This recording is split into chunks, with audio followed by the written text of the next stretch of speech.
Look, no more curtains. We're now in the parsonage at 30 Dick Street, and it's a delight to be here. I want to read for you that very first passage of Genesis one more time.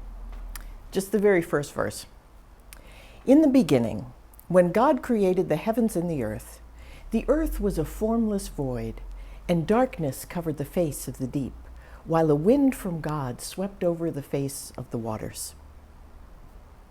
That was me on Tuesday, a formless void in the dark. Once I tripped the circuit breaker in my parsonage office by trying to run 2 air conditioners simultaneously. The past weeks of long, intense hours of selling a house and packing and moving and winding down a Bible society and beginning here overloaded my own circuits too.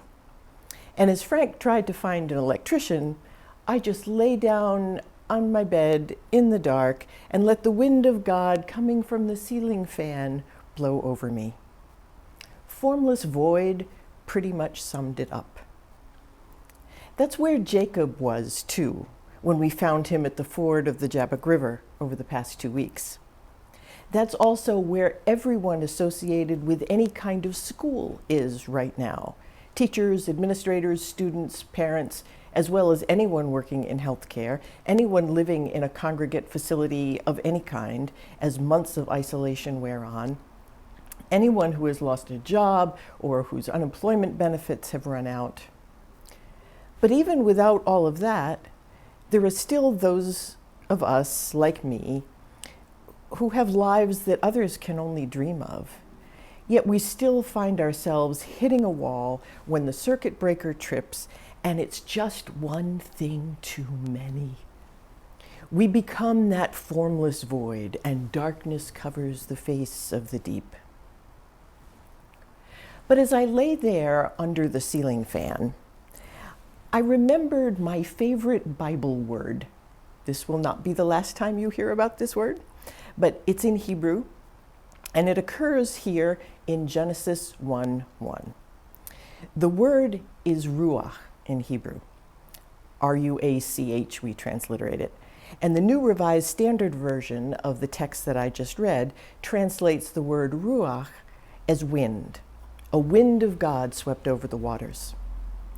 Other translations translate ruach as the Spirit of God, and it would be just as correct to translate it as the breath of God, because the Hebrew word ruach means all 3 of those things: wind, breath, and spirit.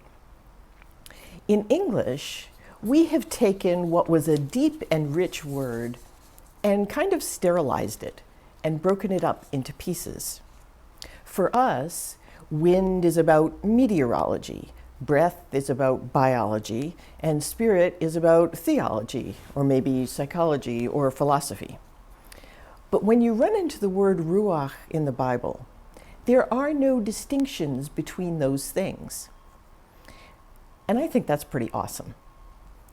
An ancient Israelite would see the wind rustling through the olive trees and recognize not just a weather event, but also God's Spirit, and also the source of their own breathing, because the language made no distinction between those things. To take a deep breath in for the ancient Israelites was to breathe in the breath of God. The very act of breathing was recognition of God as the life giver. And because it was also the wind, which blows whether people are around or not, God's Spirit was also available to everything on the earth. Plants, animals, rocks, anything. We tend to look back on ancient societies and consider ourselves more educated, more developed, and therefore somehow better equipped to deal with life's stresses and strains. But as I lay on my bed, it was not any of those distinct disciplines that pulled me back together again. It was the memory of that ancient Hebrew word, the ruach, that stirred within me as I felt the breeze from the ceiling fan. It wasn't technology that was rotating above my body and stirring the air. It was the wind of God, the Ruach, sweeping over my formless void. And it was not just sweeping over me, it was available for me to catch with my breath and bring it into myself. There are lots of passages in the Bible that we turn to for comfort and hope. Many find those in the words of Jesus, in the promise of resurrection, or perhaps in the promises of the Hebrew prophets. I find it in all of those places. And those are wonderful.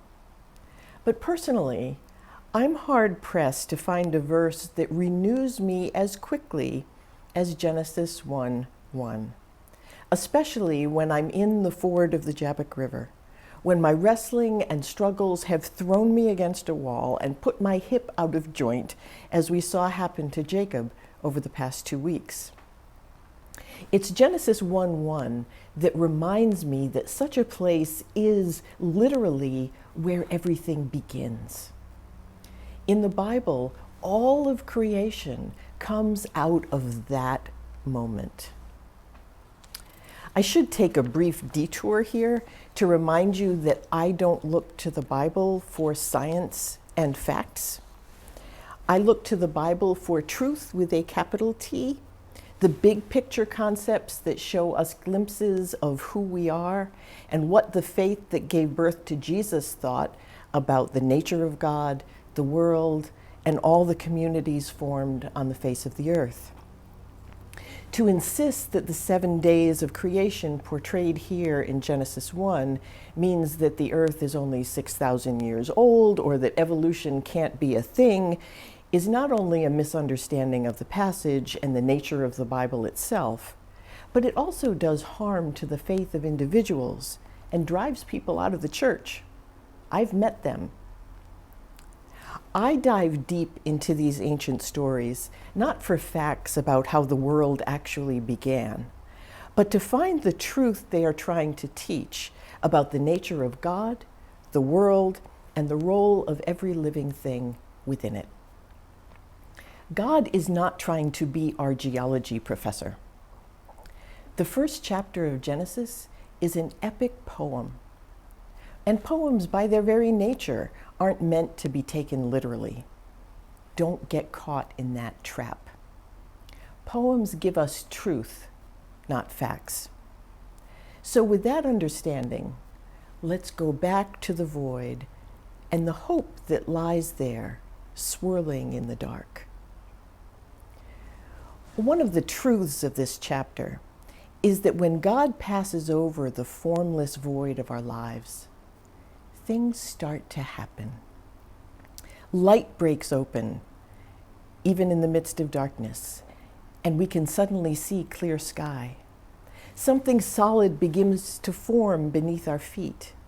And from that ground, fruit trees and vegetables and flowers and mighty oaks begin to grow, all with their seeds, their ability to reproduce, created already inside them. Soon we recognize seasons, and then we can see lights even in the dark time sky. The waters begin to teem with life. Birds fill the air. A cow's hooves break open the soil so that rain can be held and absorbed. The wolves howl. The sheep lie down in green pastures. The ants go marching 1 by 1 and 10 by 10 and 100 by 100. Hurrah, hurrah. And then at last, the hardest thing to pull out of that formless void, we human beings arise to take our place in the garden home that God has made. On my bed on Tuesday, my formation in the first chapter of Genesis came to my aid as the ceiling fan twirled in the dark. Ah, a breeze in the sweltering heat. But wait a minute, Ruach. It's never just a breeze, it's the Spirit. And that knowledge made me remember to stop and not just feel it on my skin, but to breathe it in, because I didn't need God's Spirit out there. I needed God's Spirit in here. And as I took several deep breaths, I knew that however hard I was thrown against that wall, that this was not an ending place. The formless void is the beginning place. It's unlimited potential. And when swept by the Spirit of God, literally all things can be born. And that's just one part of what this poem in Genesis 1 brings to us. A second related piece is that every single bit of creation springs from the same source. God speaks things into being in Genesis 1. But once creation is gaining steam, God uses what's already there to create or sometimes to reveal other things. You would never know that there was any land until God commands the waters to bunch up and show that it's under there. It's revealed. Then God commands that land to start putting up farm stands and tells the waters to start the fisheries, even including great sea monsters, so novelists down the road will have something to write about. And with things to eat all over the place, the earth is told to bring out the white-tailed deer and the hairy-nosed wombats and the Burmese pythons and the crickets to sing on summer nights. The point being that in these stories that form Judaism, and therefore that formed Jesus and Christian faith, earth is, and its creation is a collaborative effort right from the start. While we humans like to focus on ourselves at the end of the chapter, the rest of creation has already been hard at work, joining God in making the world before we ever arrive on the scene. Earth and the heavens and everything described in Genesis 1 are all expressions of the same substance, and each unique piece produced from that common core joins the Ruach of God in blowing and breathing life into the formless void. Further, the text tells us that God called it all good. There's nothing called not good in this story. There's nothing that's called a pest. God didn't make pests on any day of creation. There's not a single thing in all of creation that was not called out of the same primordial soup by the voice of God. And as each thing comes into being and receives its stamp of goodness, it then participates in making the rest of it. For us as human beings, to jump to the end of the chapter and think that God giving us dominion over all of it means that we can stomp on anything that gets in our way and get rid of whatever we don't like is a sin of epic proportion. The problem with our interpretation of Genesis 1:28 about humans getting dominion over all things and being told to subdue it is so enormous that I'm going to be devoting a whole sermon to it next week. But the understanding of what it's supposed to mean is already baked in back here in the parts that we don't pay attention to because, we weren't created yet and it's all about us, right? No. We are of a piece, we humans are of a piece with everything else that exists. And in Genesis 1, everything else was necessary before human life could be sustained. Each thing that's created in this chapter is needed by what comes after it. So while we may like to think of ourselves as the crowning achievement of creation, we're also the most dependent. All that came before is necessary for humanity to thrive. So to misunderstand what's meant by dominion and subdue at the end of this chapter is to put the entire human species at risk. Like it is right now. But more on that next week. The good news is, if we can quit arguing about the age of the earth and evolution and really hear what this ancient and wise poem has to tell us, it holds the key to healing everything that is broken in our world today. If you remember from part 1 of the Jabbok River story, Jabbok in Hebrew, Yabok, means emptying, because the Jabbok River was a tributary that emptied into the Jordan River.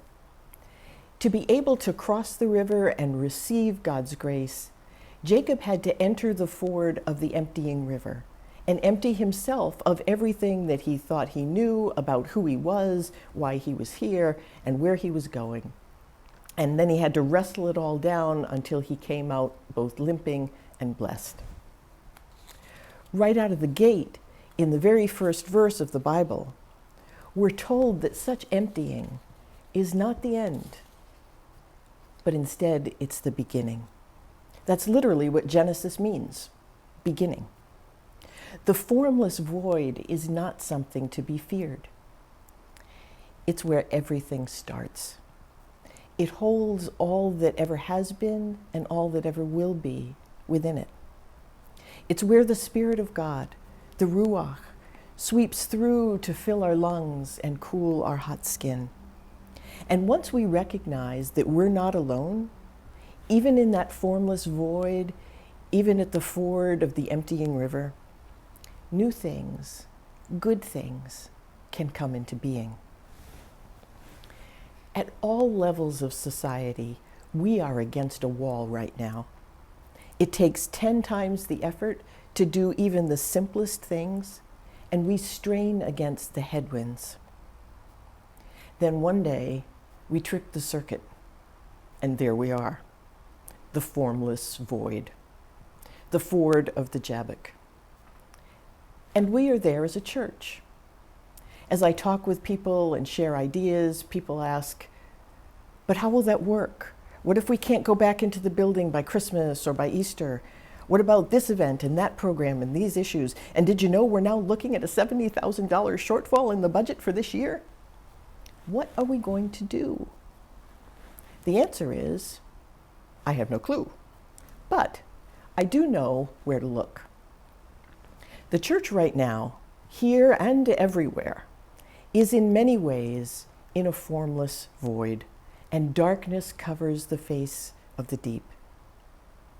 This may seem too far out for you, but think about the fact that what has brought us to our knees in 2020 is a disease of the lungs, joining the communities of color that for years have been crying out, I can't breathe. We think of those things as separate, racism, healthcare. But the witness of Genesis 1 is that we all spring from the same source and substance.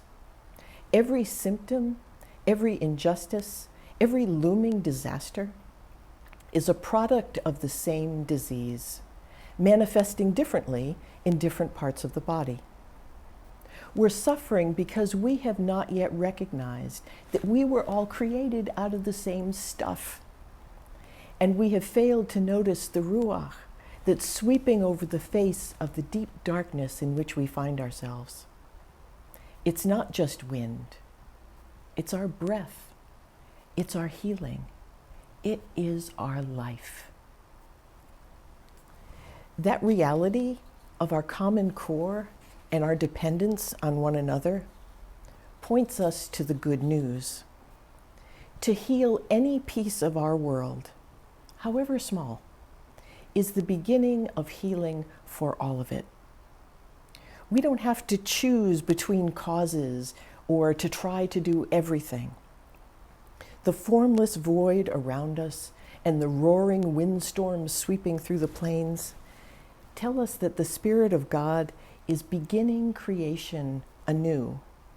And Genesis 1 reminds us that we are part of that creation project. As we wrestle with what to do here at this church, we're helping to create what church will be writ largely in a renewed world. None of us knows exactly what that will be. But once there's evening and morning, the first day, God will call forth the work for the second day, and then for the third, until all the world is whole and good, and we can rest from our labors. We've been in ministry together now for 2 weeks. Do I know what church will look like in October? No, I do not. Except there'll be a blessing of the animals on October 4th outside on the church property. But I don't know what church is going to look like. And maybe God doesn't even know. Maybe when God told the earth to produce vegetation, lima beans were a surprise, an idea of the earth itself as God called for her to produce vegetation. Maybe the recreation of this church and every church is up to us, empowered by the Spirit of God who fills our lungs with breath and rustles the leaves on the trees. But I do know that every time we participate in renewing one little bit of the world, it helps to renew all of it. Are you in the formless void? Let it be. Take a deep breath, and then another. Feel the wind. The Spirit is sweeping over the dark face of the deep. The first light is coming. In gratitude for God's abundant love, evidenced most clearly in the broken body and shed blood of Jesus, we return to God a portion of what has been given to us for God's work in our shared ministry. Friends and members are asked to prayerfully consider giving in support of Crawford's ministries and operations. You can give electronically by clicking the button in the weekly messenger or on our website, or you can mail a check to 34 Dick Street, Winchester, Mass. 01890.